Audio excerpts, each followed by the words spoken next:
those runs, and it was then, several years into his presidency, that my idea for Citizen Trump took shape. COVID-19 had created a somber mood in which to conjure my vision. What if, at the center of a deadly global pandemic, it fell to a fast-talking showman to lead America out of danger? Pre-COVID, as the stock market boomed, many people overlooked Trump's excesses, content to ride the prosperity wave. But as the disease ran rampant, it put the performer on the defensive. The urgent questions became, did Trump have the ability to switch roles and play the transparent leader, to be knowledgeable, direct, and reassuring? How would he deal with a crisis that not only could destroy the lives of hundreds of thousands, but also wipe out his presidency?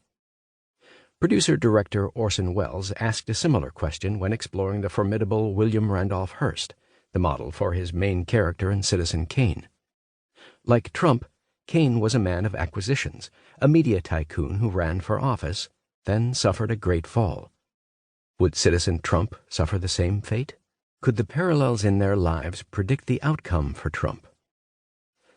My fascination with Kane began in film school when I first felt the power of sound, light, and action in the hands of a master. Welles, to me, was a titan, all four faces of cinema's Mount Rushmore: actor, producer, writer, and director. He was also a theater and radio star. Coincidentally, my studio was located across from Princeton University and the next town over from Hopewell, New Jersey, where Welles located his legendary War of the Worlds broadcast in 1938. That broadcast was an unforgettable moment in radio history. Welles's voice transfixed his audience, convincing many that the world was experiencing an alien attack. With war already spreading across Europe, invasion was on the public's mind, much as the news about the invasion and spread of COVID has been on our collective minds. As we sheltered in place, streets emptied, and stores and restaurants closed, I remained in a quiet old brick building. That's when I switched on the old movies to shut out the medical news, the election, and Trump. Or at least tried to. I found that blocking out the relentless media noise was key to opening a whole new perspective. For a short while, COVID allowed us to return to a simpler time. Refreshing, really, because the way we engage our world has left us precious little opportunity to be still, to quietly process ideas, to think. We're assaulted by non-stop data through our phones, cable news, memes, Twitter, Facebook, and an onslaught of social media platforms. And since 2016, the war between the media and Trump has been a daily dose of vitriol. It has been the grand narrative of our times and an unavoidable topic if one wants to remain relevant.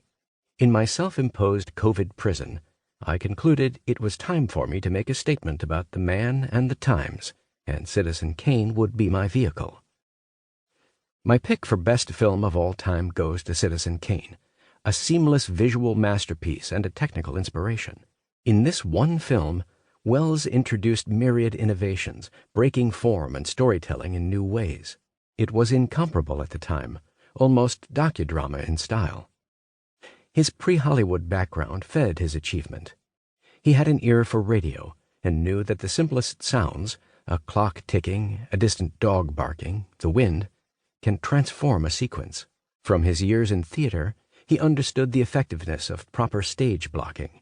In Kane, the camera moves through the noir-esque world as an objective bystander, the actors stepping in and out of the frame. Orson Welles, the man, provided me with further inspiration. His life bore an uncanny resemblance to the character Kane. The film is a work of genius and also a cautionary tale. I hold mixed thoughts about Welles and the Kane phenomenon. On one hand, he was the mercurial boy wonder with the largest train set ever in Hollywood. But his early fame, achieved in part by poking at Hearst, and a lack of discipline, almost ended his creative and personal life. Only this once was Welles able to exercise his talents without restraint. Welles often said he started at the top and worked his way down. For most of his career, he could not make a living in Tinseltown. As I say in my film, and without judgment, there is a lot of Kane in Orson Welles. Likewise, there is probably some of Trump in me. Could there be another lens through which we can view and therefore explain and find meaning in the rise of Trump? Something beyond him that he may be unaware of or only partly aware of?